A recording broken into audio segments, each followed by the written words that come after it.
الحمد لله وكفى وسلام على عباده الذين اصطفى أما بعد فأعوذ بالله من الشيطان الرجيم بسم الله الرحمن الرحيم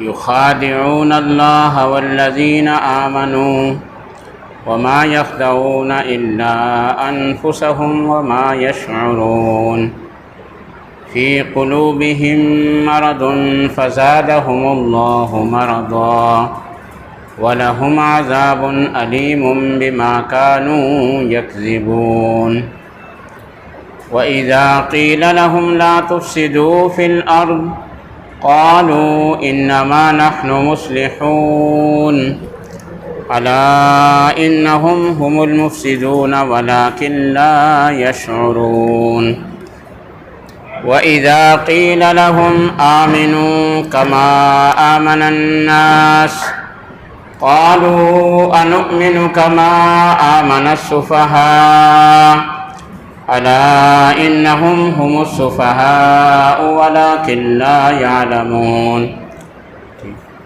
وإذا لقوا الذين آمنوا قالوا آمنا وإذا خلوا إلى شياطينهم قالوا إنا معكم إنما نحن مستهزئون الله يستهزئ بهم ويمدهم في طغيانهم يعمهون صدق الله العظيم مولاي صل وسلم دائما أبدا على حبيبك خير خلق كلهم هو الحبيب الذي ترجى شفاعته لكل هول من الأحوال مقتحم مولاي صل وسلم دائما أبدا على حبيبك خير خلق كلهم يا رب بالمصطفى بلغ مقاصدنا واغفر لنا ما مضى يا واسع الكرم مولاي صل وسلم دائما أبدا على حبيبك خير خلق كلهم حمد و ثنا کے بعد اللہ تبارک و تعالی کی بارگاہ میں عاجزانہ التجا ہے کہ ہم سب کو حق سچ سننے کہنے اور اس کے بعد عمل کی توفیق عطا فرمائے۔ اللہ تعالیٰ کا ہزارہا شکر ادا کرتے ہیں کہ اس نے آج ایک بار پھر اس جامع مسجد بابا غریب شاہ بخاری میں درس قرآن کی اس بارونق محفل میں شرکت کی توفیق عطا فرمائی۔ اس پر ہم سب اللہ تعالیٰ کا شکر بجا لاتے ہیں۔ آج چونکہ آپ کی اس مسجد کے امام و خطیب حضرت علامہ مولانا مفتی سید اعجاز حسین شاہ صاحب دامت برکاتہم العالیہ پنجاب تشریف لے گئے ہیں، بہرحال ان کی غیر موجودگی میں بھی آپ حضرات تشریف فرما ہیں، اور آپ کے مسجد کے نائب امام جناب حافظ عاشق حسین صاحب اس کی قیادت فرما رہے ہیں۔ تو اللہ تعالیٰ تمام انتظامیہ اور امام اور مؤذن صاحب سب کی صحت اور عمر میں برکت عطا فرمائے۔ آج چونکہ میری کچھ طبیعت سیٹ نہیں ہے، لیکن چونکہ یہ ایک سلسلہ ہم نے شروع کیا ہوا ہے، طبیعت کو نہیں دیکھنا کہ طبیعت صحیح ہے یا نہیں ہے، لیکن اس میں حاضری ضروری ہے۔ تو اس لیے آپ حضرات ذوق اور شوق کے ساتھ بیٹھیں، مختصر سے وقت میں جتنا ممکن ہو سکے گا قرآن پاک کی کچھ خوبیاں اور کچھ آیات کا ترجمہ اور تشریح آپ کی خدمت میں پیش کی جائے گی۔ اللہ تعالی ہم سب کو سننے کے بعد عمل کی توفیق عطا فرمائے۔ میرے ساتھ مل کر تھوڑا سا ذکر کر لیں۔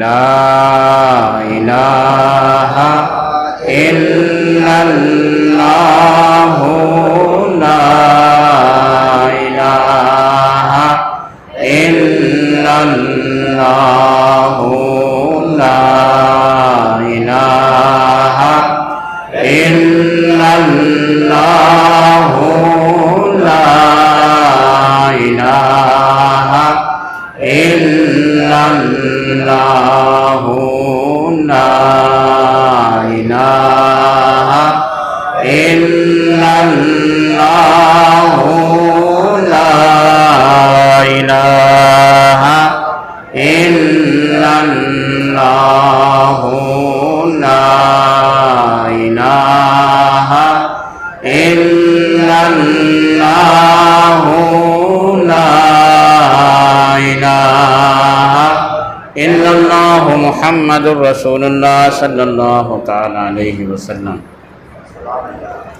حضرت سیدنا ابو ہریرہ صحابہ میں حافظ الحدیث سب سے زیادہ انہوں نے احادیث مبارکہ کو بیان کیا ہے۔ ان کے بارے میں کتابوں میں آتا ہے کہ 1000 گٹھیاں ان کے پاس ہوتی تھی اور ان کی باندی نیچے بیٹھی ہوتی تھی، اور حضرت ابو ہریرہ رضی اللہ تعالیٰ عنہ رات کے وقت بھی اور دن کے وقت بھی ان کو پڑھتے تھے، اس میں ورد کرتے تھے۔ اس میں کلمہ شریف کا ورد بھی ہے، باقی چیزوں کا بھی ہے، پھر ایک علیحدہ تفصیل ہے۔ تو 1000 گٹھلیاں وہ ساری جو ہے وہ پڑھ لیتے، ان کی باندی پھر دوبارہ وہاں رکھ لیتی تھی، پھر وہ دوبارہ اس کو شروع کیا کرتے تھے۔ تو روزانہ کا ان کا یہ معمول تھا کہ 1000 مرتبہ لا الہ الا اللہ محمد الرسول اللہ اس کلمے کا وہ ورد کیا کرتے تھے۔ اگر خالی اسی جملے پر بات کی جائے کہ کون کون سے صحابہ کتنا ورد روزانہ کرتے تھے، کتنی بار تسبیحات پڑھتے تھے، کتنی تحلیلات پڑھتے تھے، کتنی تکبیرات پڑھتے تھے، سبحان اللہ و بحمدہ سبحان اللہ العظیم، اور اس طرح باقی اوراد اور وظائف اور قرآن پاک کی تلاوت کس طرح وہ کرتے تھے، یہ ایک علیحدہ عنوان ہے۔ تو بہرحال یہ صرف برکت کے لیے کہ ہمیں کوشش کرنی چاہیے کہ روزانہ زیادہ نہیں تو کم از کم 1000 مرتبہ لا الہ الا اللہ اس کلمے کا ورد اپنا معمول بنانا چاہیے۔ اگر صبح فجر کے وقت ہو اور اس سے پہلے ہو جائے تو یہ سب سے بہترین وقت ہے کہ تہجد کی 2 رکعت نفل پڑھ لیں اور اس کے بعد بیٹھ کر 1000 مرتبہ لا الہ الا اللہ، لا الہ الا اللہ اس وقت میں پڑھے، بڑی برکات اس کی ہیں۔ اور اگر اس وقت میں نہیں ہو سکتا فجر کے بعد پڑھ لیں، دن کے وقت کسی وقت معمول بنا لیں، یا رات کو سونے سے پہلے اپنا معمول بنا لیں کہ اس کو 1000 مرتبہ پڑھیں، پھر دیکھیں گھر میں کتنی برکات آتی ہیں، کتنا فائدہ حاصل ہوتا ہے۔ اس لیے ہمیں اپنے رب سے تعلق بنا کے رکھنا چاہیے۔ یہ 5 وقت کی نماز اللہ تعالیٰ نے اسی لیے فرض کی ہے کہ اس میں یاد دہانی ہو جاتی ہے، مسجد میں ہم آ جاتے ہیں، اجتماعی طور پر عبادت ہو جاتی ہے، اللہ رسول کا ذکر ہو جاتا ہے۔ اور اگر یہ نمازیں نہ ہوتی تو پھر کیا ہوتا؟ کتنی کوئی آدمی اپنے گھر میں تلاوت کرتا یا کیا وہ عمل کر سکتا تھا؟ تو اس لیے اللہ تعالیٰ کا شکر ادا کرنا چاہیے کہ اللہ نے فرض کر دیا ہے کہ 5 وقت کی نماز پڑھنی ہے، تاکہ کم از کم دن میں 5 مرتبہ اللہ تعالیٰ کی طرف رجوع ہو جائے، اور اس میں کچھ نہ کچھ قرآن پاک کی تلاوت ہو جائے گی، تسبیحات ہو جائیں گی، تکبیرات ہو جائیں گی، ذکر و اذکار ہو جائے گا، اور ساتھیوں سے ملاقاتیں ہو جائیں گی۔ اس کے اندر حکمت رکھی گئی ہے۔ پچھلے درس میں چونکہ ختم نبوت کے حوالے سے وہ بڑا پروگرام تھا، تو اس میں جو ہمارا مضمون چل رہا تھا اس سے ہٹ کر گفتگو کی گئی تھی۔ تو آج کوشش کرتے ہیں 2-3 آیتیں جو پڑھی ہیں اس کا مختصر سا انتہائی اختصار کے ساتھ مضمون آپ کی خدمت میں پیش کر کے پھر بات آگے بڑھاتے ہیں۔ جیسے کہ میں نے پہلے بھی ذکر کیا تھا کہ اس پورے رکوع میں 13 آیات ہیں، اور ان 13 آیات میں اللہ تعالیٰ نے منافقین کا طرز عمل بیان کیا ہے کہ نبی پاک صلی اللہ تعالیٰ علیہ وسلم کا دور ہے، آپ کے ساتھ وہ نماز میں شریک ہوتے تھے، جنگوں میں آپ کے ساتھ جاتے تھے، کھانے میں آپ کے ساتھ شریک ہوتے تھے، رات اور دن آپ کے ساتھ اٹھتے بیٹھتے تھے، لیکن ان کا طرز عمل کیا تھا جس کو اللہ تعالیٰ نے ان آیات میں بیان فرمایا ہے۔ اور باوجود اس کے کہ ان کو اللہ تعالیٰ نے نعمت عظمیٰ سے نوازا ہوا تھا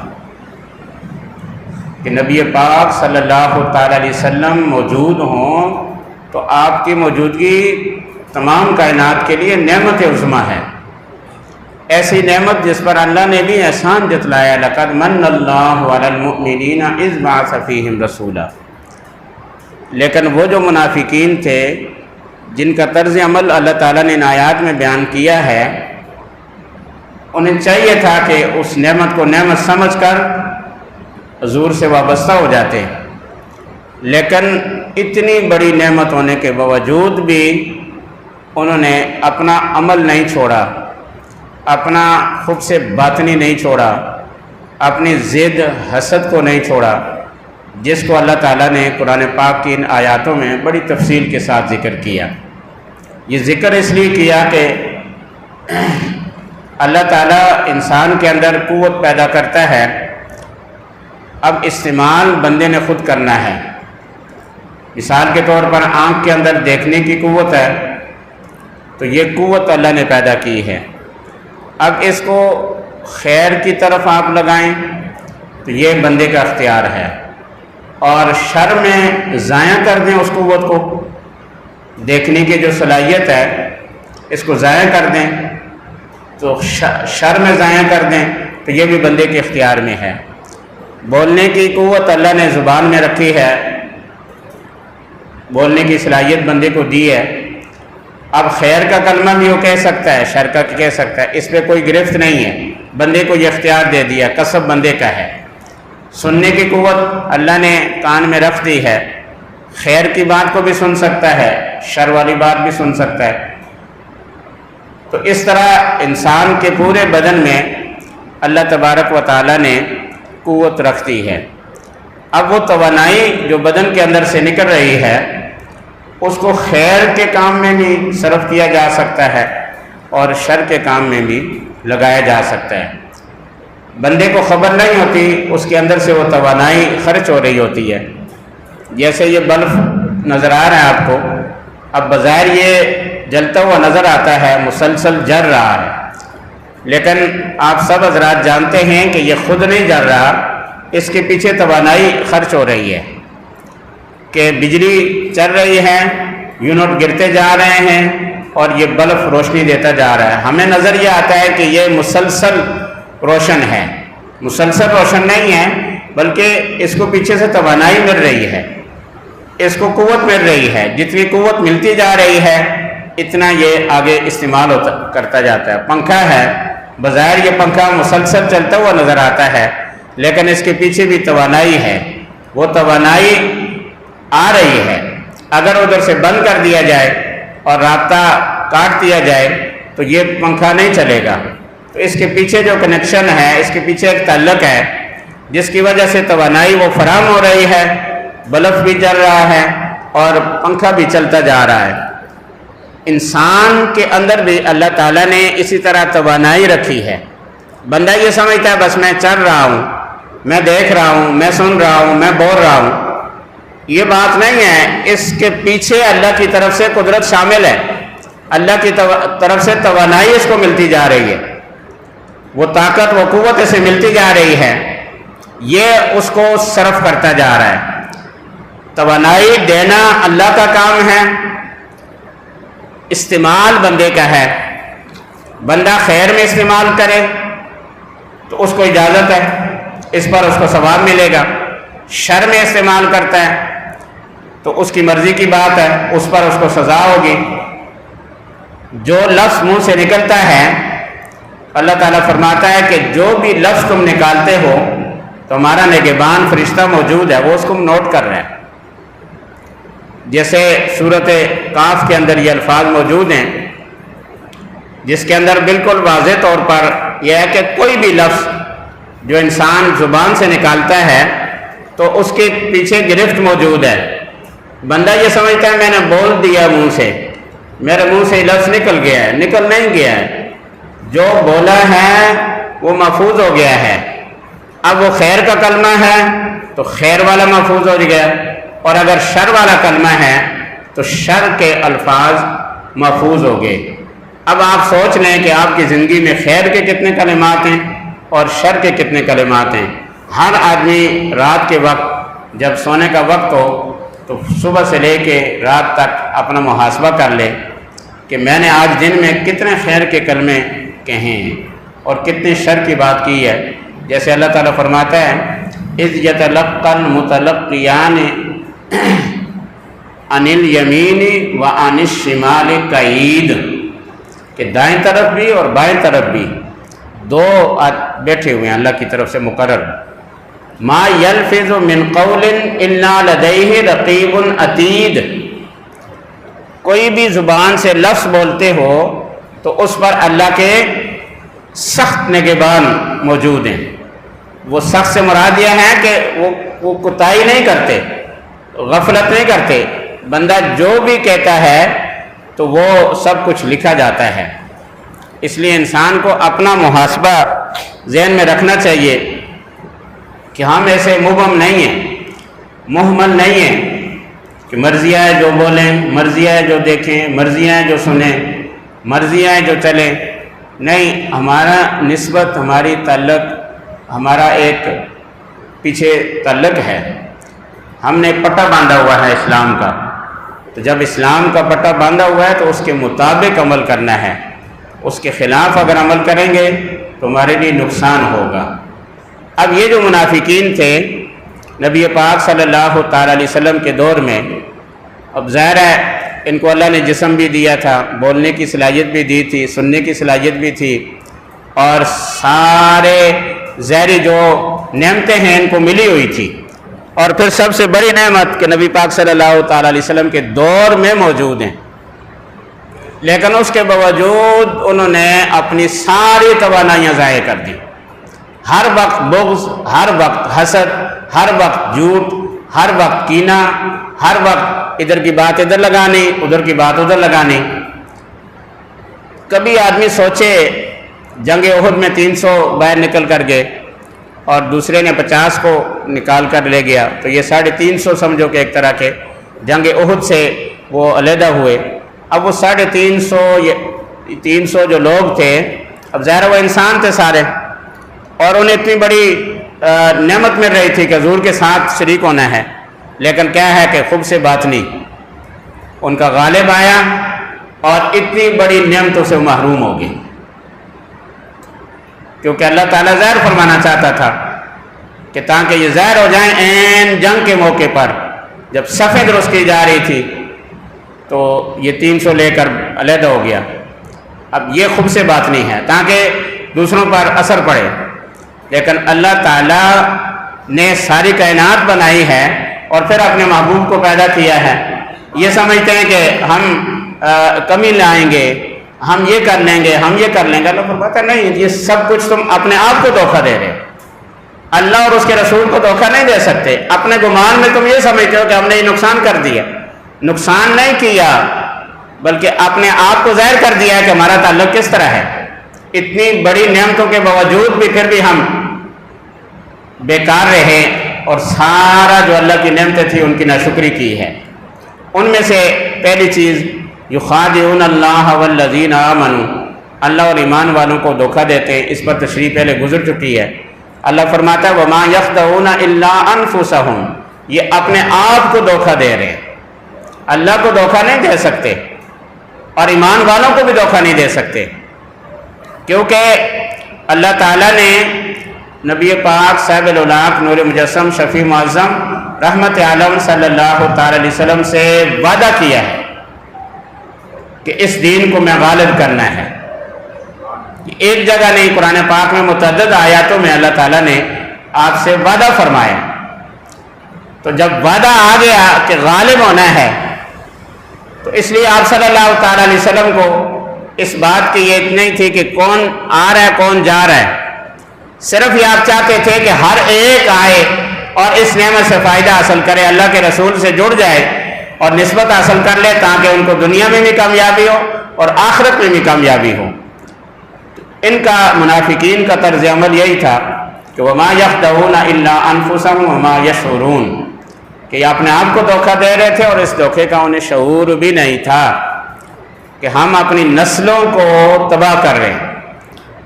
ساری توانائی اللہ کی طرف سے غیبی مدد سب کو ضائع کرتے جا رہے ہیں۔ یہ پہلی ان کی تھی۔ اس کی وجہ کیا تھی؟ فی قلوبہم مرض، کہ ان کے دلوں میں مرض تھا۔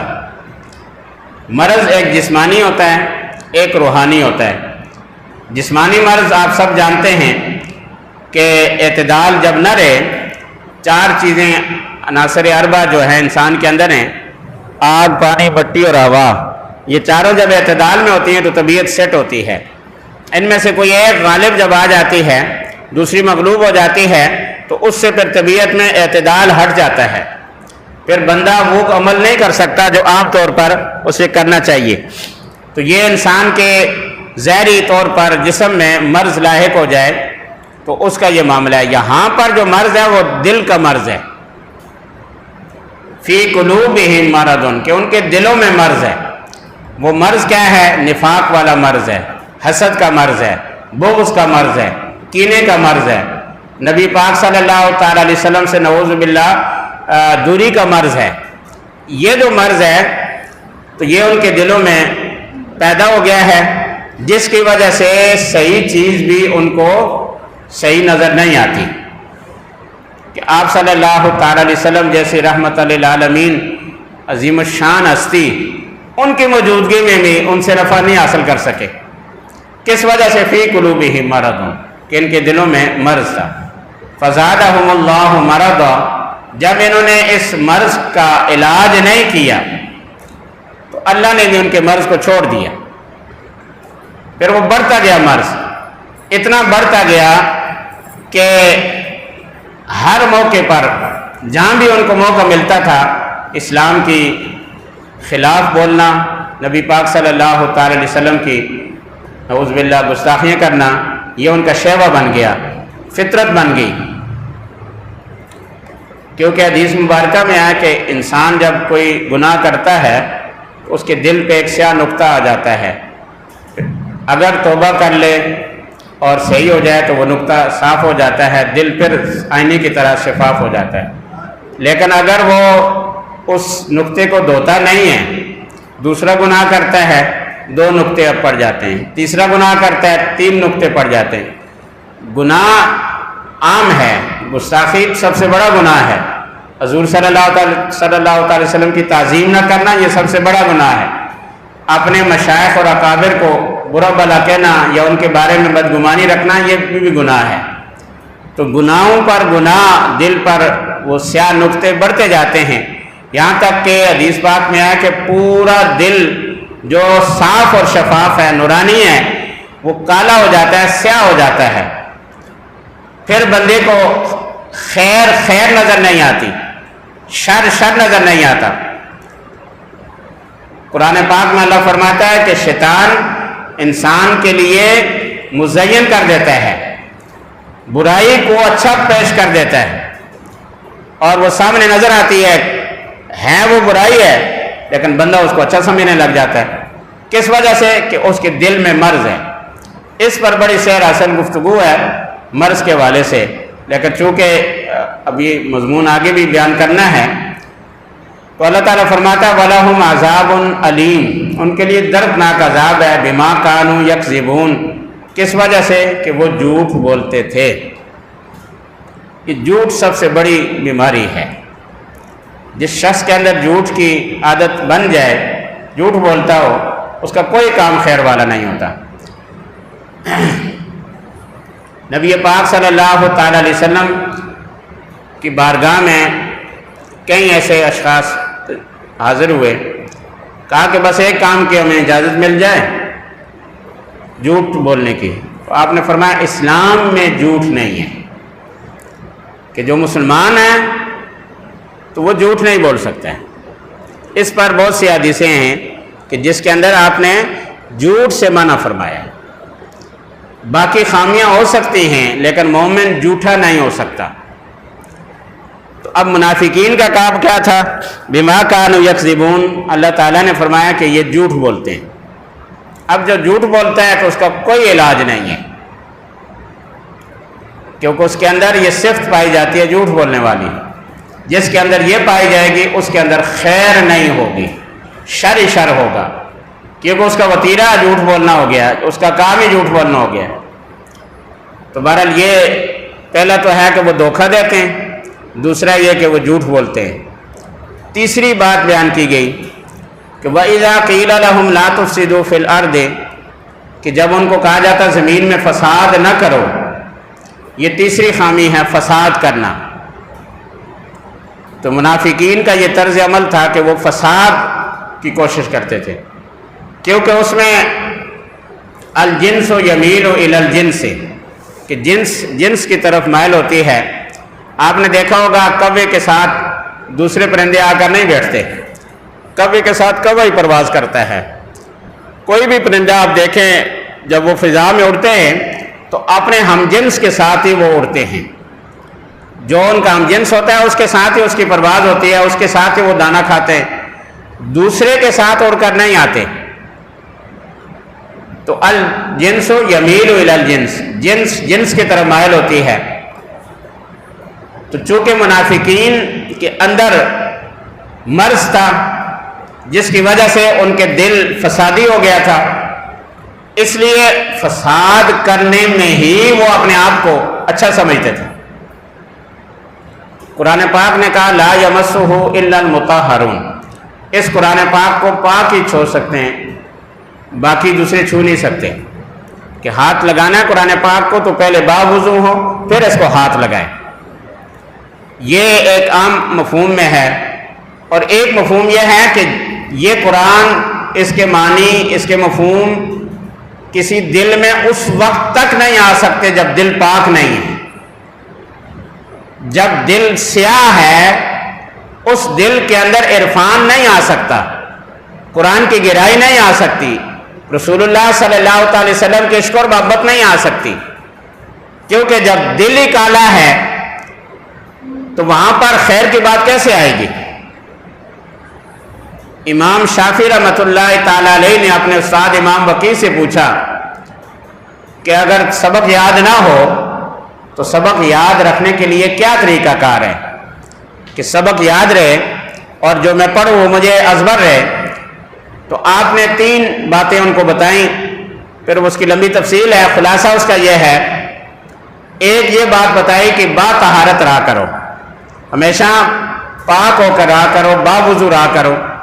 کیونکہ جب تم پاک رہو گے تو پاک چیز کو کھینچتی ہے، اور جب پاک نہیں ہوگے تو اس وقت جو ہے پھر انسان ناپاک رہتا ہے، تو ناپاک چیزیں پھر اس کے ساتھ متعلق ہوتی ہیں.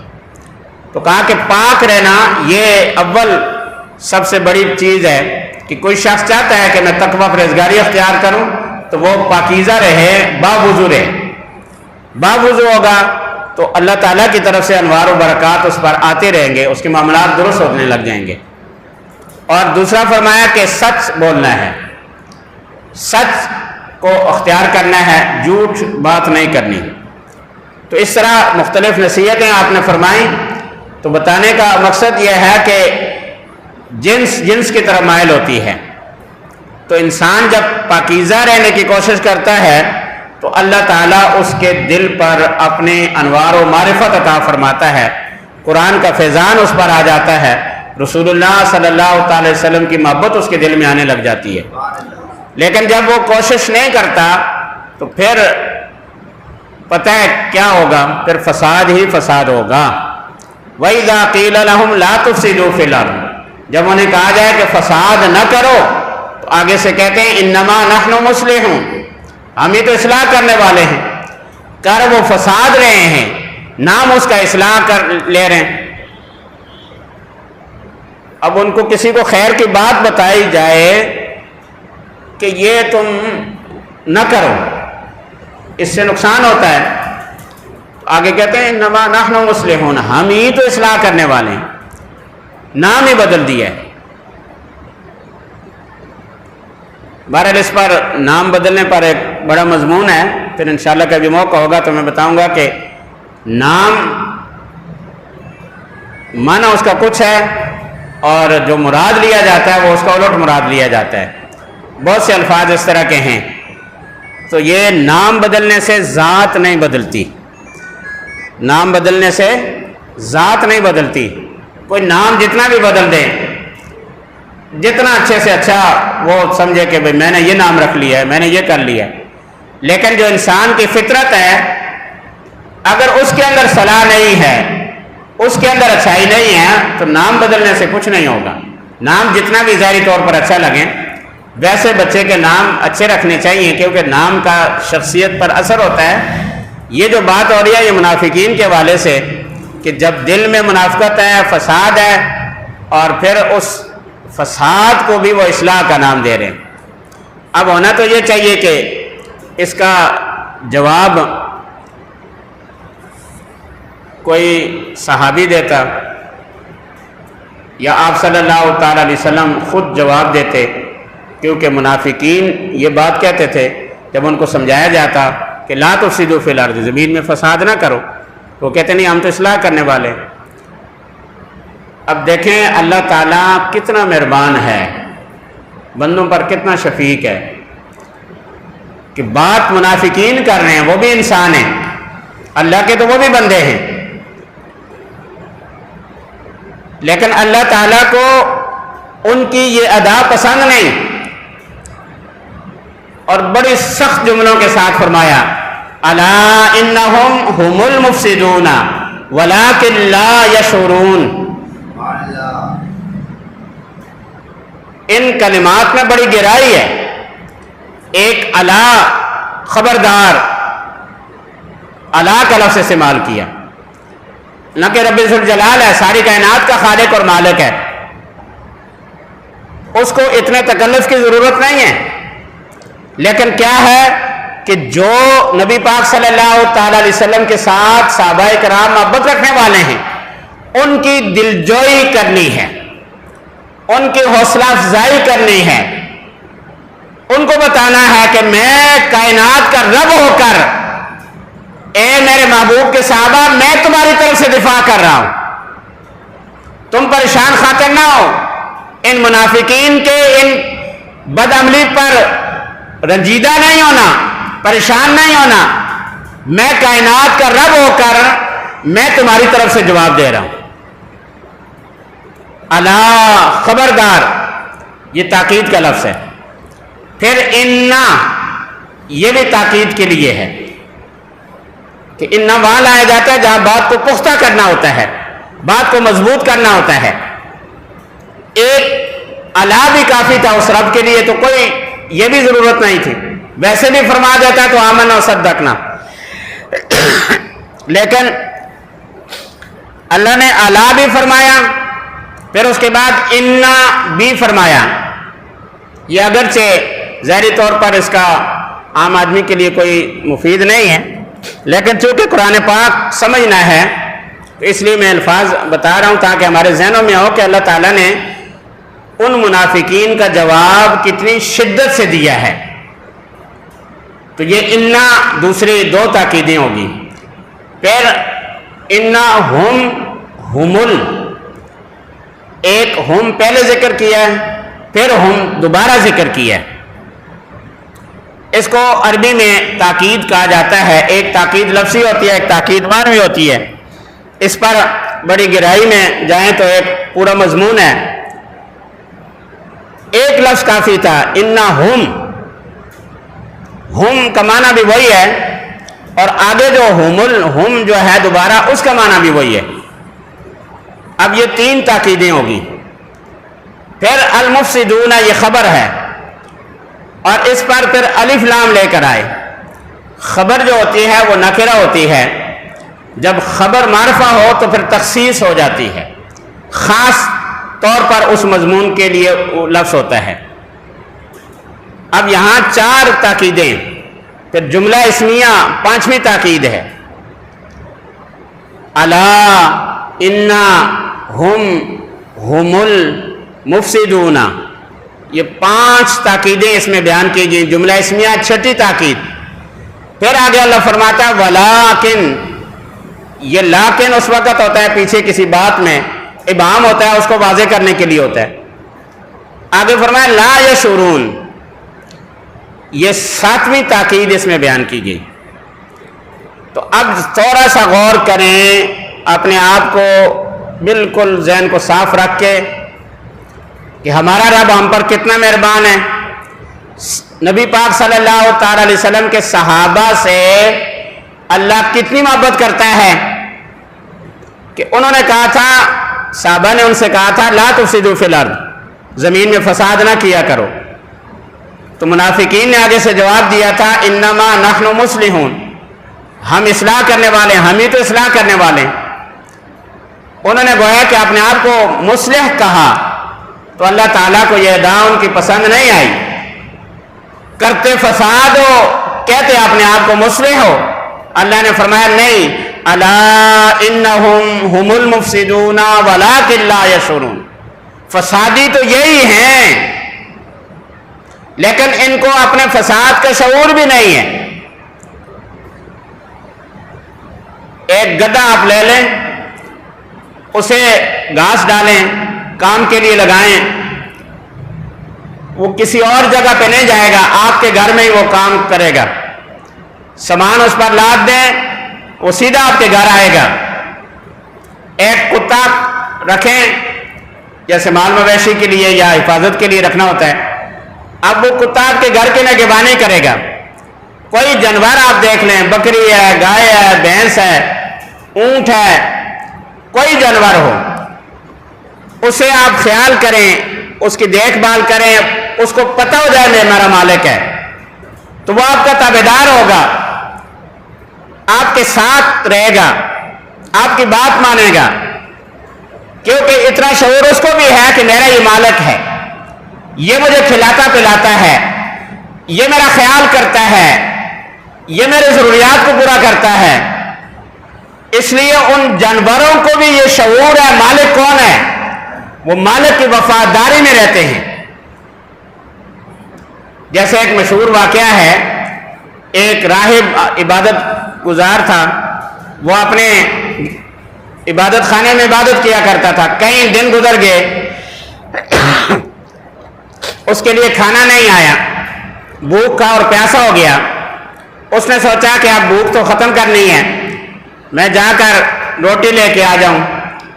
تو وہ شخص گیا وہاں ایک بستی میں، وہاں ایک دروازے پر دستک دی، کہا کہ میں کئی دنوں سے بھوکا ہوں، مجھے کھانا دے دو۔ تو ان گھر والوں نے 3 روٹیاں دی ان کو۔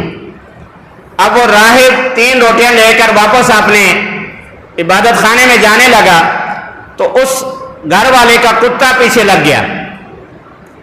اب وہ راہب بڑا پریشان ہوا کہ اب میں کیسے اس سے جان چھڑاؤں، تو ایک روٹی کتے کے اندر ڈال دی، کہا کہ یہ کھا۔ کتا روٹی کھانے پہ لگا تو یہ راہب بھاگ بھاگ کر اوپر پہاڑ پہ چڑھنے لگا۔ اس کتے نے وہ روٹی کھا لی، پھر پیچھے بھاگا، پھر جا کر اسے پکڑ لیا اور اسے بھونکنے لگا اور اس کو کاٹنے پہ آیا۔ اب راہب نے دیکھا کہ یہ نہیں چھوڑے گا، دوسری روٹی بھی ڈال دی، کہا کہ چلو یہ کھائے، ایک روٹی میں ساتھ لے جاؤں۔ اب اس کتے نے دوسری روٹی کھانی شروع کی، کھا کر پھر وہ پیچھے بھاگ گیا۔ اتنی دیر میں وہ کافی اوپر تک پہنچ گیا تھا، لیکن کتا پھر پیچھے پہنچ گیا، اور پھر اس شخص نے اپنی جان چھڑانے کے لیے وہ جو تیسری روٹی تھی وہ بھی کتے کے آگے ڈال دی۔ اب کتا تیسری روٹی کھانے لگا، کھا کر پھر پیچھے بھاگا۔ اتنی دیر میں وہ راہب اپنے عبادت خانے تک پہنچ چکا تھا، دیکھا کہ کتا پھر پیچھے آ گیا ہے، تو اس شخص نے اس کتے سے کہا کہ تو بڑا بے حیا ہے کہ تیرے مالک سے میں 3 روٹیاں لے کر آیا تھا، ایک بھی میں تیرے آگے ڈال دی، دوسری بھی ڈال دی، تیسری بھی ڈال دی، اب میرے پاس تو کوئی روٹی نہیں ہے، اب مجھ سے کیا مانگتا ہے؟ تیرے مالک سے میں 3 ہی لے کر آیا تھا، تینوں تجھے ڈال دی ہیں، تو اب کیا لیتا ہے؟ بڑا بے حیا ہے، بے شرم ہے تو۔ اللہ تعالیٰ نے اس کتے کو بولنے کی قوت دی،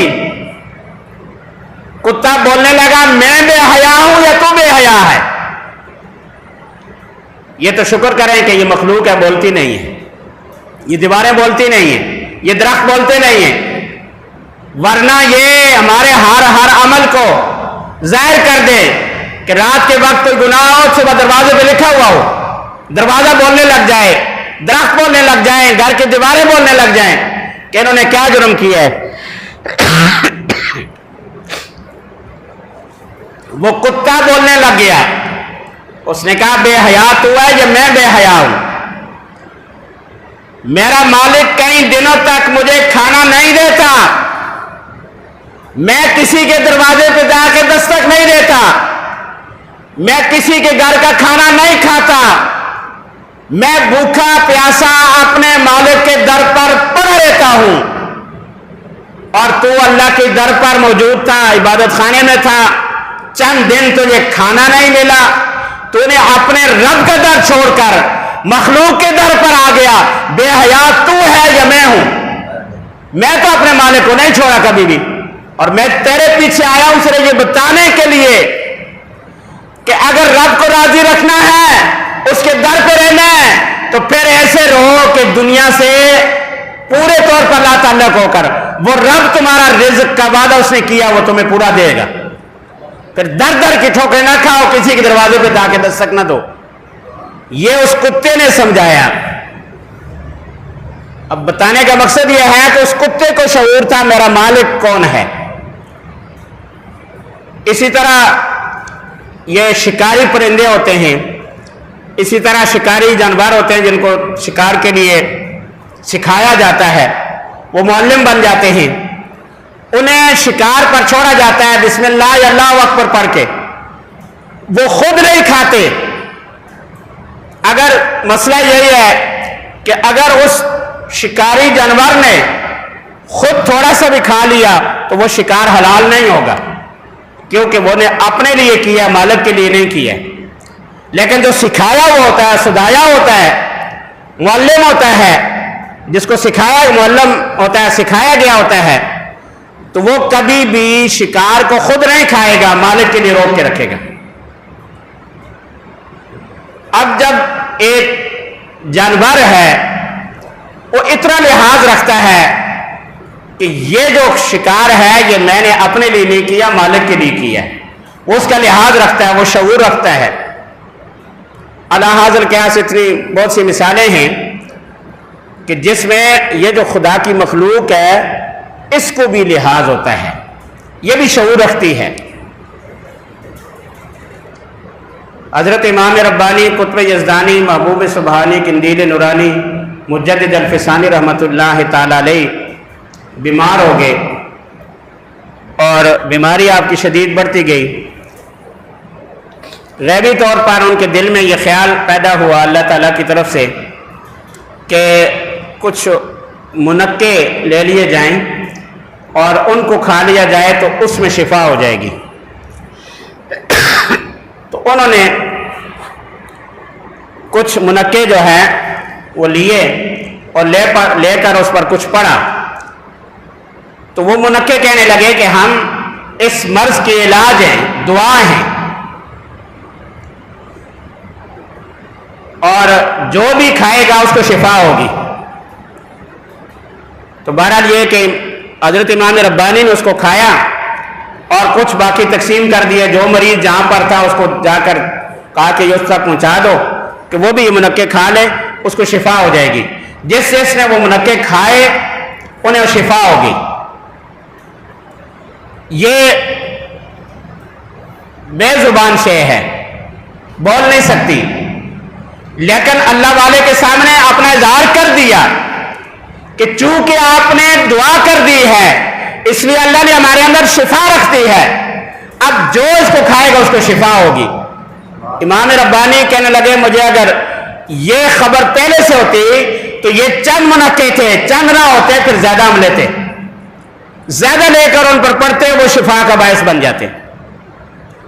اب یہاں دیکھیں کہ وہ ایک میوہ ہے، لیکن میوہ بھی بتا رہا ہے ہمارے اندر شفا ہے۔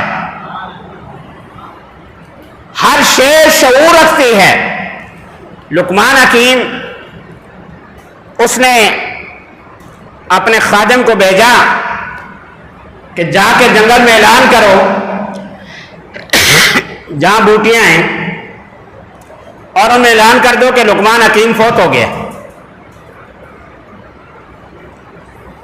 اب وہ خادم وہاں گیا، اس نے جا کر جنگل میں اعلان کیا کہ لقمان حکیم فوت ہو گیا، حالانکہ وہ موجود ہے، فوت نہیں ہوا، لیکن مخلوق کو بتانا تھا، شعور رکھتی ہیں یہ چیزیں۔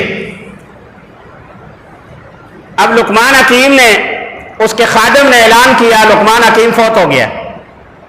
ساری بوٹیاں، جڑی بوٹیاں اور یہ ساری خاموش رہے، ایک بوٹی حرکت کرنے لگی، بولنے لگ گئی۔ اللہ نے اسے قوت گواہی دے دی، بولنے کی قوت دے دی، یہ بولتی ہیں ساری چیزیں، تو اب بولنے کی قوت دے دی۔ اس نے کہا کہ اگر لقمان حکیم مجھے کھاتا اسے موت نہ آتی، کیونکہ جو مجھے کھائے گا اسے موت نہیں آئے گی۔ یہ وہ بوٹی بول پڑی، اس نے کہا اگر لقمان حکیم مجھے استعمال کرتا، مجھے کھاتا تو اسے موت نہ آتی۔ اب یہ وہ شخص خادم سن کر واپس آ گیا لقمان حکیم کے پاس، بتایا کہ جی باقی تو کسی نے کچھ نہیں کہا، ایک بوٹی بولی ہے۔ اس نے بتایا کہ اگر لقمان حکیم مجھے استعمال کرتا تو اسے موت نہ آتی۔ لقمان حکیم نے کہا کہ تم واپس جاؤ، جا کر یہ اعلان کرو کہ اے بوٹی اگر تمہارے اندر خشکی نہ ہوتی، کہ تمہارے مزاج میں خشکی پائی جاتی ہے، اگر یہ خشکی کی صفت نہ ہوتی تو تمہیں جو بھی استعمال کرتا اسے موت نہ آتی، لیکن تمہارے اندر چونکہ خشکی والا مادہ پایا جاتا ہے اس لیے تم موت سے کسی کو نہیں بچا سکتی۔ کہا کہ جا کے اس بوٹی کو یہ بتا دو۔ توجہ کریں، یہ مذاق کی بات نہیں ہے، حقیقت ہے یہ۔ اب وہ شخص خادم گیا، جا کر اس نے وہی اعلان پہلے والا کیا، اس بوٹے نے وہی جواب دیا۔ اس خادم نے کہا کہ اگر تمہارے اندر خشکی نہ ہوتی تو پھر یہ موت سے تم بچا سکتی تھی، لیکن چونکہ تمہارے مزاج میں خشکی موجود ہے اس لیے تم موت سے نہیں بچا سکتی۔ وہ بوٹی کہنے لگی لقمان حکیم مرا نہیں ہے، وہ فوت نہیں ہوا، اس کا وصال نہیں ہوا۔ اس خادم نے کہا کہ تمہیں کیا پتہ ہے؟ کہا کہ یہ جو بات تم بتا رہے ہو یہ صرف لقمان حکیم کو پتہ ہے، کسی اور کو خبر نہیں ہے۔ یہ صرف اس راز سے وہی پردہ اٹھا سکتے ہیں کیونکہ علم حکمت اللہ نے انہیں کو دیا ہوا ہے، وہی بتا سکتے ہیں کہ کس میں کیا مزاج پایا جاتا ہے۔ اب مقام غور دیکھیں کہ یہ بوٹی کو بھی شعور ہے کہ لقمان حکیم فوت نہیں ہوئے، کہاں تھے وہ؟ وہاں موجود نہیں تھے۔ تو اس طرح اللہ نے ہر چیز کے اندر شعور دیا ہے، سمجھ دی ہے، ہر چیز اپنے آپ کو سمجھتی ہے، رازوں کو بھی جانتی ہے کہ ہمارا رازدان کون ہے، ہمارے بارے میں کس کو علم ہے۔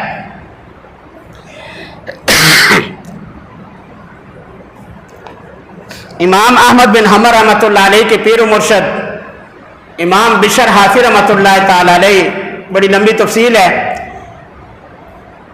ان کے بارے میں آتا ہے کہ جب توبہ ان کی قبول ہوئی تھی تو پاؤں میں جوتے نہیں تھے، تو پھر کبھی زندگی میں انہوں نے جوتا نہیں پہنا۔ ایک شخص اپنے علاقے میں گزر رہا تھا، راستے میں تو راستے میں دیکھا کہ گوبر پڑا ہوا ہے، راستے میں گوبر پڑا ہوا ہے۔ اس شخص نے پڑھا انا للہ و انا الیہ راجعون، بشر حافی فوت ہو گئے۔ دوسرے آدمی نے کہا کہ وہ بغداد میں رہتے ہیں، تم یہاں پر ہو، یہاں پر کیا ہے؟ تمہیں کس نے خبر دی ہے؟ تمہیں کیسے پتہ لگ گیا کہ بشر حافی کا وصال ہو گیا ہے؟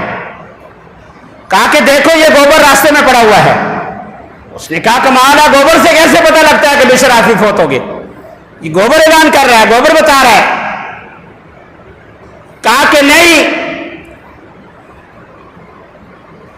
یہ اللہ نے ان جانوروں میں یہ شعور رکھا ہے کہ بشر حافی ننگے پاؤں چلا کرتے تھے، یہ جانور، یہ حیوانات اس بشر حافی کی تعظیم اور تکریم کرتے تھے جب تک وہ حیات تھے۔ کبھی کسی جانور نے راستے میں گوبر نہیں کیا کہ ہو سکتا ہے کہ اس راستے سے بشر حافی گزریں گے اور یہ گوبر پر پاؤں لگ کر ان کے پاؤں ناپاک ہو جائیں گے۔ تو اس لیے یہ جانور بھی بشر حافی کی تعظیم کرتے ہیں، اس لیے راستے میں انہوں نے کبھی بھی گوبر نہیں کیا۔ آج یہ گوبر راستے میں بتا رہا ہے کہ بشر حافی کا وصال ہو گیا ہے، تبھی تو یہ گوبر راستے میں کیا۔ کہاں وہ بشر حافی بغداد میں، کہاں یا اپنے علاقے میں؟ انسان تو دور کی بات ہے، وہ جانور بھی بتا رہا ہے کہ چلے گئے، اب راستے میں گوبر کر دیا تو کوئی حرج نہیں ہے۔ اس طرح کی ہزاروں مثالیں ہیں ہمارے سمجھنے کے لیے کہ شعور رکھتی ہیں چیزیں، سمجھ ہے ان کے اندر۔ دو صحابی حضور کی بارگاہ سے اٹھ کر گئے اور انہوں نے یہ ایک طرح کی دعا کی تھی کہ اللہ ان اشیاء کی حقیقت ہمارے اوپر ظاہر کر دے۔ اب وہ راستے میں گئے، دونوں چلتے جا رہے ہیں، قضائے حاجت کی ضرورت پیش آ گئی، پیشاب کرنے کی ضرورت پیش آ گئی۔ ایک ڈیلے کو اٹھایا، استنجا کرنے کے لیے ضرورت ہے، دیکھا کہ وہ تسبیح پڑھ رہا ہے، اس کو رکھ دیا، بھائی یہ تو اللہ اللہ کر رہا ہے، اس کے ساتھ کیسے استنجا کریں گے؟ دوسرا ڈیلا اٹھایا تو وہ بھی اللہ اللہ کر رہا ہے۔ جس ڈیلے کو اٹھاتے ہیں، جس پتھر کو اٹھاتے ہیں، وہی اللہ اللہ کر رہا ہے، وہ تسبیح پڑھ رہا ہے اللہ کی۔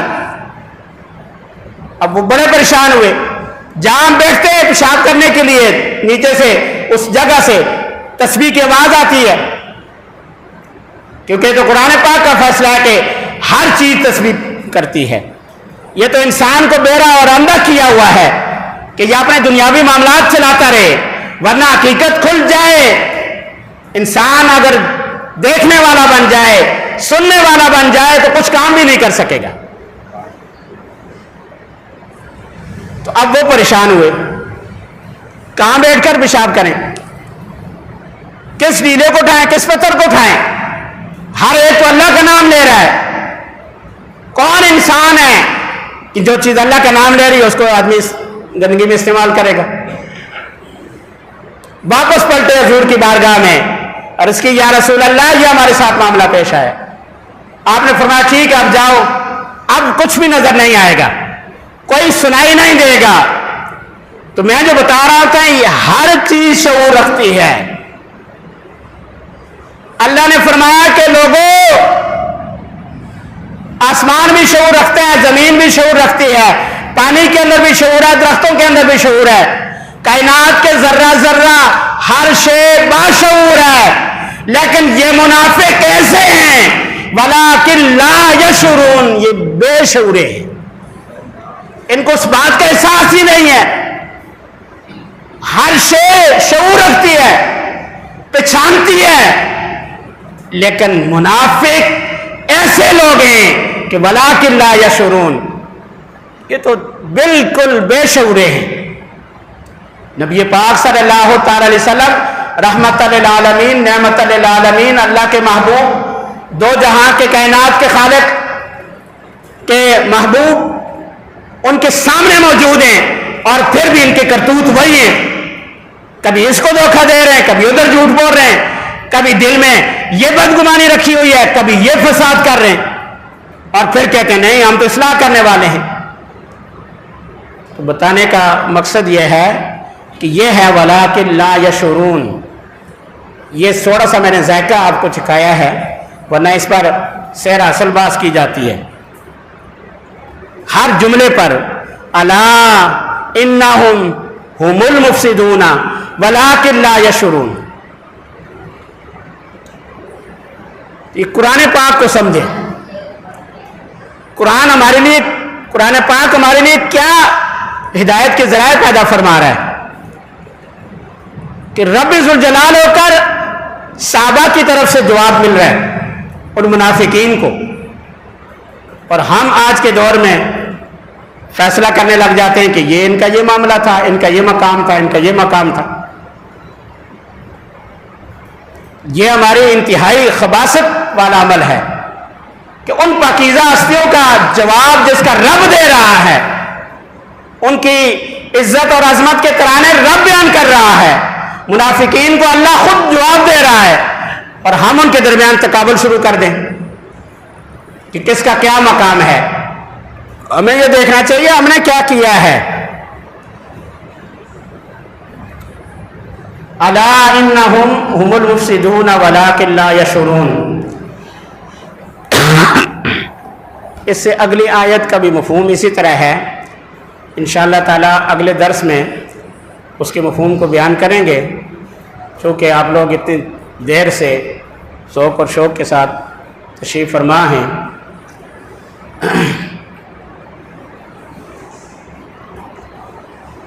صحابہ کرام رضوان اللہ تعالی علیہ اجمعین کی سیرت اٹھا کر دیکھیں تو ان کا جو دین کی خدمات ہیں اس میں جو عمل ہے وہ ایسا ہے کہ انمول ہے. درود پاک پڑھیں. صلی اللہ علیہ یا رسول اللہ.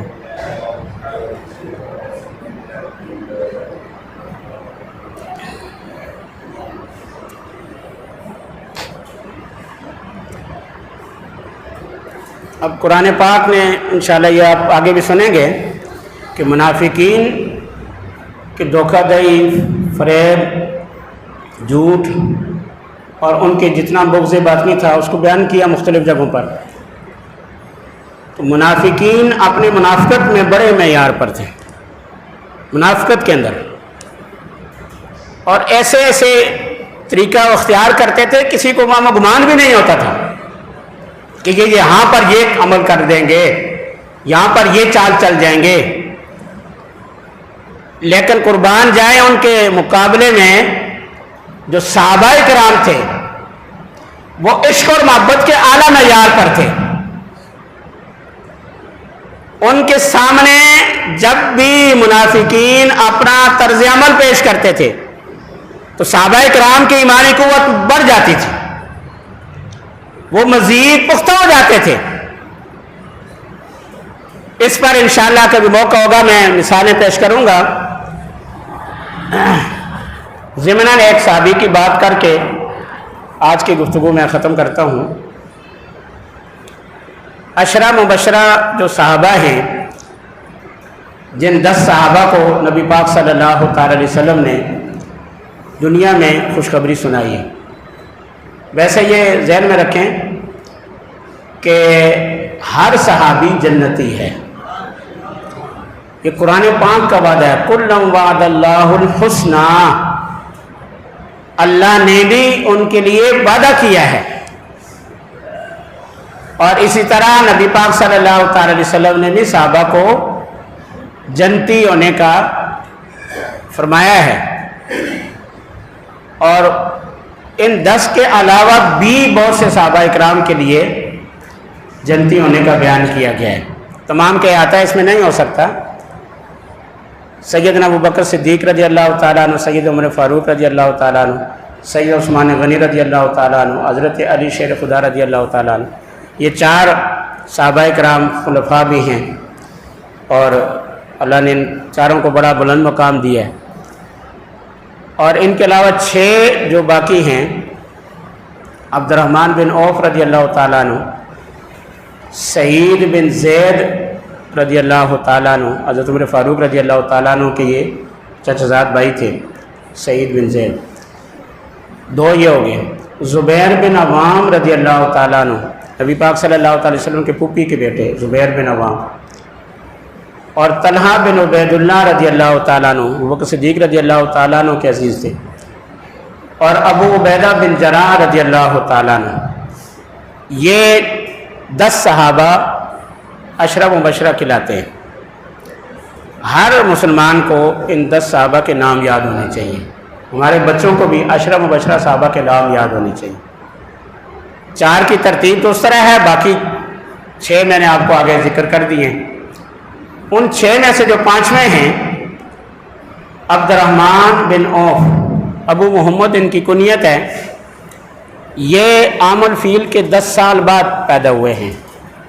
عام الفیل ایک واقعہ ہے جو قرآن پاک میں الم تر کیف فعل ربک باصحاب الفیل اس میں بیان کیا گیا۔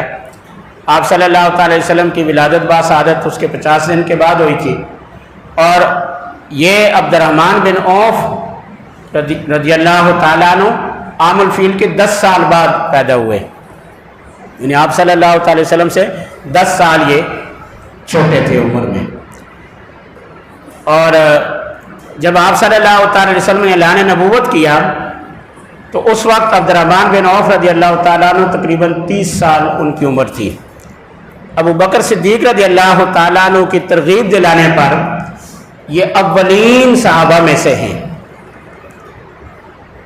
اولین صحابہ میں، اور کتابوں میں آتا ہے کہ 8 صحابہ جو اول میں اسلام قبول کیا، ان 8 میں سے ایک عبد الرحمن بن عوف رضی اللہ تعالیٰ عنہ بھی، کہ ادھر عشرہ مبشرہ میں بھی ان کا ذکر ہے، اور پھر سابقون میں جو اولین صحابہ ہیں ایمان لانے والے، ان میں 8 صحابہ میں یہ ایک ہیں، یعنی ان سے پہلے گویا کہ 7 صحابہ ایمان لائے۔ عمر اس وقت ان کی 30 سال کے قریب تھی۔ باقی ان کی بہت سی صفات ہیں، بڑے خوبصورت چہرے والے تھے، وجیح صورت والے تھے، اور طوال لمبے قد کے تھے، بڑا لمبا قد تھا۔ ویسے تو صحابہ کرام میں اکثریت لمبے قد کی تھی۔ ایک صحابی ہیں قیس بن سعد، وہ سب سے زیادہ لمبے قد کے تھے، قیس بن سعد۔ حضرت علی کرم اللہ تعالی وجہ الکریم کے ساتھ 500 اپنے لشکر کے ساتھ حضرت علی کے ساتھ رہے، اور پھر اس کے بعد حضرت امیر معاویہ رضی اللہ تعالیٰ عنہ سے اپنے لشکر کے امان لے کر مدینہ سے آگے تھے۔ بہرحال وہ ایک علیحدہ مضمون ہے پورا۔ تو قیس بن سعد، سعد بن عبادہ رضی اللہ تعالیٰ عنہ صحابی رسول ہیں، ان کے بیٹے تھے یہ۔ ابھی عبد الرحمن بن عوف کو ذہن میں رکھنا، میں یہ ضمناً یہ بات آ گئی۔ تو قیس بن سعد جو تھے یہ لمبے قد کے تھے۔ حضرت امیر معاویہ رضی اللہ تعالیٰ عنہ نے قیس بن سعد کو خط لکھا، کہا کہ روم کے بادشاہ نے کپڑا مانگا ہے اور کہا ہے کہ آپ کے پاس جو سب سے لمبے قد کا شخص ہے اس کی جو سلوار ہے یا دھوتی سمجھ لیں وہ چاہیے، سلوار جو اس کی چاہیے،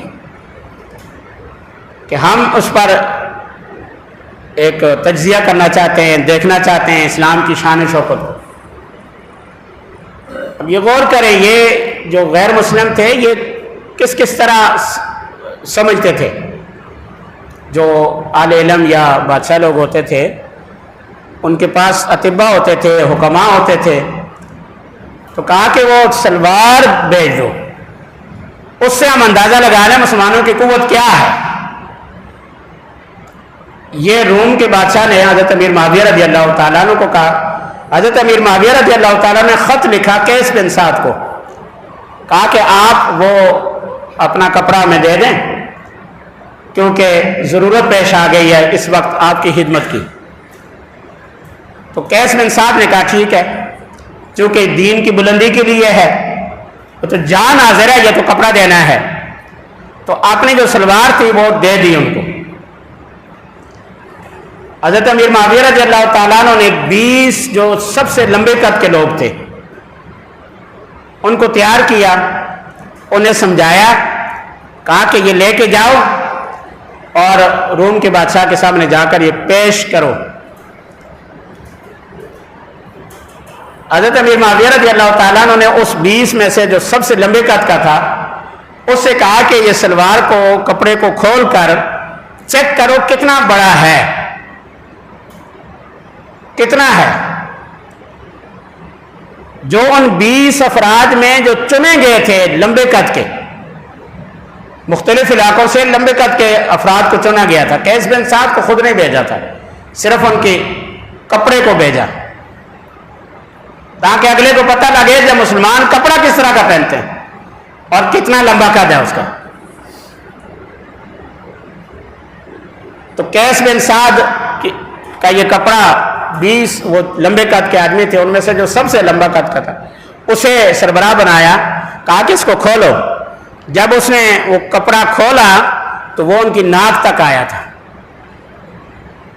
ان 20 آدمیوں میں جو سب سے لمبے قد کا تھا اس کی ناک تک آیا تھا، باقی چھوڑ کر، یعنی وہ چونکہ نیچے باندھتے ہیں تو یہ ناف سے نیچے ہوتا ہے کپڑا، وہ تو ناف سے نیچے ان کا جو وہ تھا حصہ تو وہ اتنا لمبا تھا کہ جو 20 افراد جو لمبے قد کے تھے ان کے ناک تک، سب سے لمبے قد والے کے ناک تک پہنچے۔ یہ 20 افراد کو لے کر جب وہ روم پہنچے، بادشاہ نے اپنا ایک پروگرام رکھا، اس میں پھر کپڑا کھولا گیا۔ اب اس نے اپنے لوگوں سے کہا ہے کہ یہ ایک آدمی کی جو ہے وہ دھوتی ہے، یا اس کا کپڑا ہے، اس کی سلوار ہے، اس سے اندازہ لگا لو یہ لوگ کتنے طاقت والے ہیں، کتنی قوت والے ہیں۔ یہ ایک کی مثال ہے، اس طرح سارے اس طرح ہی ہے، جانثار ہیں۔ تو وہ جو انہوں نے ارادہ کیا تھا لشکر کا بھیجنے کا، وہ سارا کینسل کر دیا، کیونکہ اس نے دیکھا جب ان کے لباس اتنا بڑا ہے تو شخصیت کا کیا حال ہوگا۔ سمجھ آ گئی؟ حضرت عمر فاروق رضی اللہ تعالیٰ عنہ کو لکھا ایران کے بادشاہ نے کہ میرے سر میں درد ہوتا ہے، آرام نہیں ہوتا، تو حضرت عمر فاروق رضی اللہ تعالیٰ عنہ نے ایک ٹوپی دے دی تھی، کہا کہ یہ پہنا کرو۔ اب وہ سر پہ رکھتا تو آرام ہو جاتا، جب سر سے اتارتا تو پھر وہ، بہرحال وہ پھر ایک لمبی بات ہو جائے گی۔ میرا بتانے کا مقصد یہ ہے کہ حضرت عبد الرحمن بن عوف رضی اللہ تعالیٰ عنہ لمبے قد کے تھے، وجیح تھے۔ مدینہ میں جب آ گئے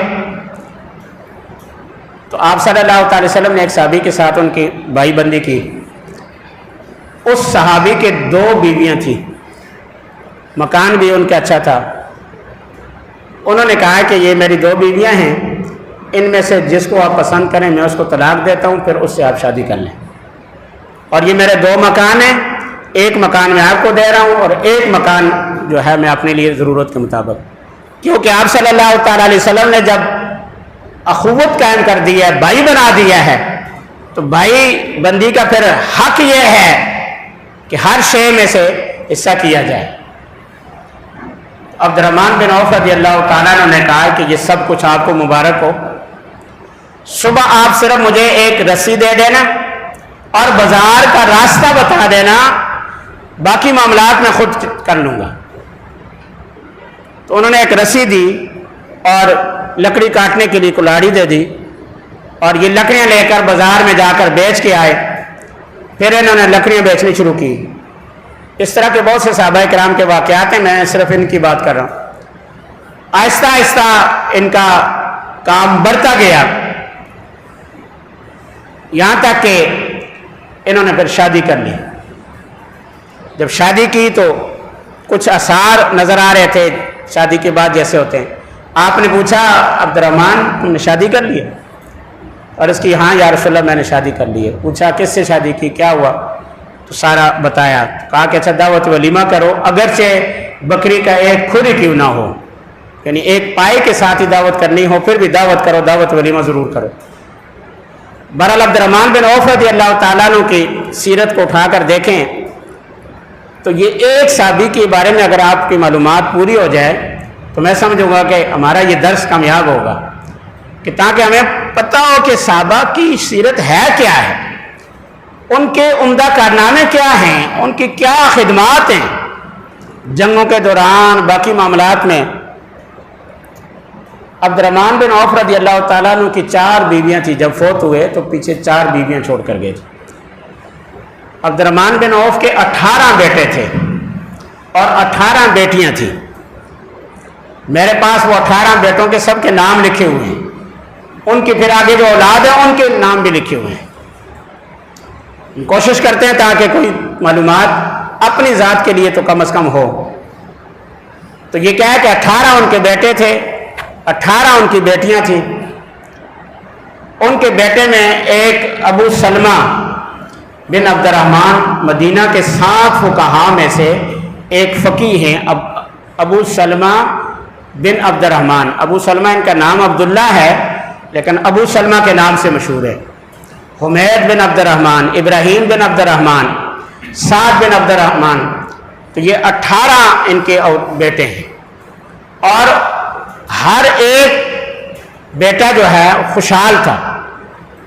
اللہ نے اسے بھی خوشحال کیا، کیونکہ جیسے باپ کی تربیت ہوگی پھر اولاد کی بھی ایسی تربیت ہوتی ہے۔ ایک بیٹا ابراہیم آپ کا تھا، ابراہیم کا بیٹا سعد ہے، سعد کا بیٹا ابراہیم، ابراہیم کا بیٹا سعد، سعد کا بیٹا پھر آگے یعقوب ہے، پھر ان کے بیٹے کا نام عبداللہ ہے۔ یہ سارے محدثین گزرے، ہر ایک کی لسٹ ہے اس طرح پورا کہ دین کی خدمت انہوں نے کی ہے، احادیث کو محفوظ کیا ہے، جہاں ضرورت ہوئی ہے وہاں جنگوں میں گئے ہیں۔ عبد الرحمن بن عوف رضی اللہ تعالیٰ عنہ کا جب وصال کا وقت قریب آیا، 33 ہجری میں ان کا وصال ہوا حضرت عثمان غنی رضی اللہ تعالیٰ عنہ کے دور میں۔ 75 سال ان کی عمر تھی 33 ہجری میں۔ وصال سے پہلے ہر بدری صحابی کے لیے وصیت کی کہ میرے مال میں سے 4000 دینار، کتنے؟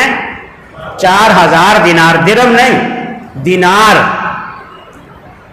دینار سونے کا ہوتا ہے، درہم چاندی کا ہوتا ہے۔ 4000 دینار ہر بدری صحابی کے لیے وصیت کی کہ جتنے بدری صحابی ہیں ان سب کو میرے مال میں سے 4000 دینار دیے جائیں۔ کتابوں میں لکھا ہے، امام زابی نے بھی لکھا، باقی نے بھی لکھا، وَهُمْ مِئَةٌ، اور اس وقت جب ان کا وصال ہوا تھا 33 ہجری میں 100 بدری صحابی موجود تھے، 100 بدری صحابی موجود تھے۔ اور پھر نبی پاک صلی اللہ علیہ وسلم کے ازواج مطہرات کے لیے ہر ایک کے لیے 5-5 ہزار دینار مقرر کیے۔ آپ صلی اللہ تعالی علیہ وسلم کی جو ازواج مطہرات ہیں ان میں ایک زوجہ ختیجہ پہلے فوت ہو گئی تھی، اور ایک زوجہ 18 ہجری میں زینب ان کا نام تھا، وہ فوت ہوئی تھی، اور ایک آپ کی موجودگی میں ایک اور خاتون تھی، یہ 3 فوت ہوئی تھی۔ تو 11 میں سے 3 کو آپ نکال لیں، باقی 8 پھر اس وقت موجود تھی، باقی بعد میں فوت ہوئی ہیں۔ یہ ہمیں معلومات ہونی چاہیے، ہماری یہ ضروریات ہیں۔ نبی پاک صلی اللہ علیہ وسلم کے ازواج مطہرات، عشرہ مبشرہ، آپ صلی اللہ علیہ وسلم کے اولاد، یہ تو ہماری بنیادی ضرورت ہے۔ تو میں جو عرض کر رہا تھا کہ ہر ایک کے لیے 5-5 ہزار دینار مقرر کیے گئے ازواج مطہرات میں سے، اور آپ کے جو اعلی اولاد تھی ان کے لیے بھی مقرر کیا گیا، اور 1000 گھوڑے وقف کر دیے اللہ کے راستے پہ، بیت المال میں جمع کرا دیے۔ یہ کیا ہے کہ ان کے وصال سے پہلے ان کا یہ عمل تھا کہ یہ نہیں کہ وہ پیسہ جو انہوں نے جمع کیا ہے وہ ساتھ لے کے جائیں، ان کو تقسیم کیا ہے، بانٹا ہے، اور پہلے بھی دیتے تھے۔ عبد الرحمن بن عوف رضی اللہ تعالیٰ عنہ تو مشہور ہیں اس حوالے سے، سخی تھے، اللہ نے سخاوت بھی دی تھی، دل بھی دیا تھا، اور راستے بھی ہموار تھے، کیونکہ جو آدمی سچا ہوتا ہے اس کے لیے راستے ہموار ہو جاتے ہیں۔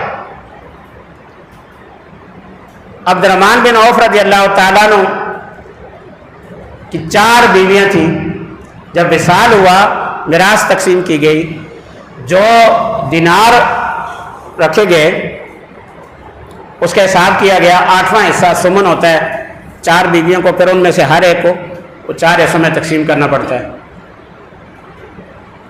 تو ان میں 80,000 دینار ہر ایک کے لیے آیا، 80,000 ایک ایک کو۔ اب 80 کو آپ 4 میں لے جائیں تو یہ 3,24,000 سے اوپر جاتا ہے۔ تو اب یہ آپ کا سمن تھا، 3 لاکھ سے اوپر جا کر یہ سمن 8واں حصہ بنتا ہے۔ اب اس سے سمن سے حساب کیا جائے کل کتنا ہے تو 25 لاکھ سے زائد جا کر یہ بنتا ہے۔ تو یہ عبد الرحمن بن عوف رضی اللہ تعالیٰ عنہ اس شان کے تھے۔ لوگ کہتے ہیں کہ ان کے پاس کچھ بھی نہیں تھا، فلاں چیز نہیں تھی، پڑھیں عبد الرحمن بن عوف کو۔ صحابہ کرام کو اللہ تعالیٰ نے اتنا نوازا تھا کہ وہ پورے علاقوں کو تقسیم کیا کرتے تھے، سب کا خیال کیا کرتے تھے، جو چیز اللہ نے دیا وہ اللہ کے راستے میں دیتے تھے۔ تو یہ عبد الرحمن بن عوف رضی اللہ تعالیٰ عنہ 10 مبشرہ میں سے ایک صحابی ہیں۔ 10 عام الفیل میں پیدا ہوئے، 30 سال عمر تھی جب اسلام قبول کیا، 8ویں نمبر پر اسلام قبول کیا، 10 مبشرہ میں سے تھے۔ اور حضرت عمر فاروق رضی اللہ تعالیٰ عنہ نے 6 رکنی جو شورا مقرر کی تھی اس میں عبد الرحمن بن عوف رضی اللہ تعالیٰ عنہ بھی تھے۔ تو اس طرح ان کی بڑی خاصیات ہیں، اور آپ صلی اللہ علیہ وسلم کے ساتھ جو تعلق اور محبت ہے وہ تو ایک علیحدہ ہے، وہ تو ہر صحابی کا ہے۔ عبد الرحمن بن عوف تو پھر سب سے نرالے تھے اس میں، کیونکہ یہ مال بھی لا کر دیتے تھے، جان بھی حاضر تھی، مال بھی حاضر تھا۔ تو 33 ہجری میں عبد الرحمن بن عوف رضی اللہ تعالیٰ عنہ کا وصال ہوا۔ عبداللہ بن مسعود کا 32 ہجری میں، ابو ذر غفاری کا بھی 32 ہجری میں ہوا، اور یہ اس کے بعد فوت ہوئے تھے عبد الرحمن بن عوف رضی اللہ تعالیٰ عنہ۔ تو اللہ تعالیٰ ہم سب کو صحابہ کرام سے کامل محبت کی توفیق عطا فرمائے۔ جو شخص بھی کسی صحابی کے بارے میں بولے اس کی زبان ادھر بھی بند کریں، بھئی ہمارا کیا کام ہے؟ تم جانتے ہو صحابہ کی معاملہ کیا تھا؟ اللہ نے ان کو کتنا بڑا مقام دیا ہے۔ صحابی عمل سے نہیں بنتا، صحابی حضور کی زیارت سے بنتا ہے، حضور سے ملاقات کے ساتھ بنتا ہے۔ تو اس لیے یہ چیزیں ہم ذہن میں رکھیں، چونکہ ہمیں پتہ نہیں ہوتا اور کوئی بھی شخص اٹھ کے اعلان کرنے لگ جاتا ہے یہ معاملہ اس طرح، یہ معاملہ اس طرح ہے۔ کسی پر کوئی توجہ نہ کرے، اپنے آپ میں گریبان پہ جا کے دیکھیں ہم نے کیا کیا ہے، ہم نے اسلام کی کیا خدمت کی ہے، ہم نے اللہ رسول کو راضی کرنے کے لیے کیا کیا ہے۔ اللہ نے یہ توانائیاں ہمیں دی ہیں، جیسے پہلے میں نے ذکر کیا تھا، اس کو ہم نے کدھر استعمال کیا ہے؟ کس شخص کو دعائے قنوت پوری طور پر آتی ہے؟ کس شخص کو آیت کرسی پورے طور پر یاد ہے؟ اور دن میں کتنی مرتبہ ہم آیت کرسی کو پڑھتے ہیں؟ پھر نماز کا سبق ہے، پھر قرآن پاک ہے۔ ہم کہاں چلے گئے؟ آج موبائل پہ اس نے بول دیا، آج اس نے بول دیا، آج اس نے بول دیا، آج اس نے بول دیا۔ یہ کام ہمارا نہیں ہے، ہمارا یہ ہے کہ ہم نے خود کیا کیا ہے۔ جب ہم اپنے آپ کو مضبوط کر دیں گے تو کسی شخص کو یہ ہمت اور جرأت نہیں ہوگی کہ وہ اللہ رسول کے خلاف بات کر سکے، کیونکہ انہیں پتا ہوگا کہ قیس بن سعد کی جو سلوار ہے اس کا مقام یہ ہے، تو شخصیت کا کیا مقام ہوگا؟ ہمارے اکابرین کا تو یہ ہے کہ لوگ ان کا کپڑا دیکھ کر خوفزدہ ہو جاتے ہیں، اور ہمارا حال یہ ہے ہم اتنی کثرت میں ہیں اور کوئی مسئلہ ہی نہیں ہے، جو آدمی بولنا چاہتا ہے، اس لیے کہ ہم نے اپنے آپ کو کمزور کر دیا ہے۔ اللہ تعالی ہمیں ہمت اور توفیق عطا فرمائے۔ آپ تمام حضرات نے بڑی توجہ سے گفتگو کو سماعت کیا، اللہ تعالیٰ آپ کی سماعتوں کو مزید برکتیں عطا فرمائے۔ وآخر دعوانا الحمدللہ رب العالمین۔